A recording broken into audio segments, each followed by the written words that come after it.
ఆత్మహత్యల వైపు కూడా పోరనమాట. అంత పవర్ఫుల్ సనాతన ధర్మం అనేది. ఈరోజు సనాతన ధర్మానికి ఎంతో విలువేస్తున్నారు.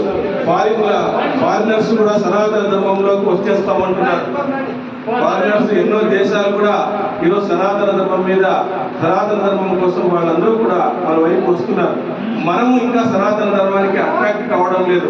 ఎంతో లోతుగా ఉండేటువంటి ఈ సనాతన ధర్మంలో కనీసం గుడికి రావడము, బొట్టు పెట్టుకోవడము, మన యొక్క పురాణాల గురించి కొద్దిగా నాలెడ్జ్ కలిగి ఉండడము, రాముడు అంటే ఎవరు, లక్ష్మణుడు అంటే ఎవరు, శ్రీకృష్ణుడు అంటే ఎవరు, కనీసం అట్లీస్ట్ కొద్దిమందినైనా పిల్లలకు మనం పరిచయం చేయాలా.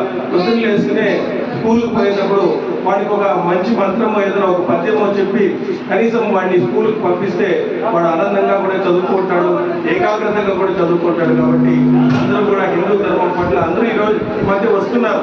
మేము ఎక్కడ చూసినా ఇప్పుడు చాలా చోట్ల పోయినా కూడా ప్రతి చిన్న గుడిలో కూడా సీతారామ కళ్యాణం జరుగుతుంది.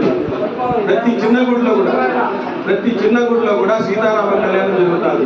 అట్లాంటి సీతారామ కళ్యాణము ఇక్కడ కూడా జరుపుదాం. అందరూ కూడా వస్తే ఆ మంచి సీతారామ కళ్యాణం జరుపుదాం. హనుమత్ జయంతి జరుగుతుంది ఇక్కడ బ్రహ్మాండంగా.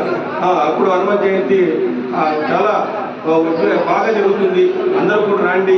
ఇది చాలా ఊరికి దూరంగా ఉన్నప్పటికీ కూడా ప్రశాంతమైనటువంటి ప్రదేశం. ఎక్కడో మనము వేరే ఊర్లకు ఛార్జీలు పెట్టుకుని పోతాం. ఇది ఎంత ప్రశాంతంగా ఉంది చూడండి. వనం ఉన్నట్లుంది. మొత్తం ఋషులంతా తపస్సు చేసినటువంటి ప్రాంతము. వాళ్ళంతా కూడా మహనీయులంతా కూడా ఇక్కడ ఉన్నటువంటి ప్రాంతము. దానివల్ల మనకు మానసికమైనటువంటి శుద్ధి జరుగుతుంది, శారీరకమైనటువంటి శుద్ధి జరుగుతుంది. అందరూ కూడా ఈ దేవాలయాలకు రండి.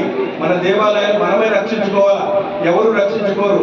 మన దేవాలయాలు మనమే రక్షించుకోవాలా. కాబట్టి పిల్లలందరికీ కూడా మంచి పద్యాలు, చిన్న శ్లోకాలు, రామాయణ మహాభారతాల గురించి ఎక్కడైనా జరుగుతూ ఉంటే అక్కడ వెళ్ళి కూర్చొని పిల్లలు కూడా ఇలాంటివన్నీ కూడా చెప్పించండి. అప్పుడు మన పిల్లలు కూడా మన ధర్మం పట్ల ఆకర్షితులవుతారు. ఎవరో ఒకరు బయటకు వస్తారు ఆ పిల్లల్లో నుంచి. నేను దీన్ని రక్షించాలా, దీనికి ముందుండాలా అనేటువంటి ఎవరో ఒకరు ముందుకు రావడం అనేటువంటి జరుగుతుంది. ఖచ్చితంగా ఎవరో ఒకరు ముందుకు వస్తాడు, దీన్ని రక్షించడానికి ముందుకు వస్తాడు. మోడీ లాంటి వాడు వచ్చినాడు, మన సనాతన ధర్మాన్ని కాపాడాలని. అట్లే ఎవరో ఒకరు ముందుకు వచ్చి మన సనాతన ధర్మాన్ని కాపాడతారు. కాబట్టి మనం చెప్తూ ఉండాలా అని చెప్తూ అవకాశాన్ని ఇచ్చినటువంటి అందరికీ కూడా తెలియజేస్తూ ముగిస్తున్నాను.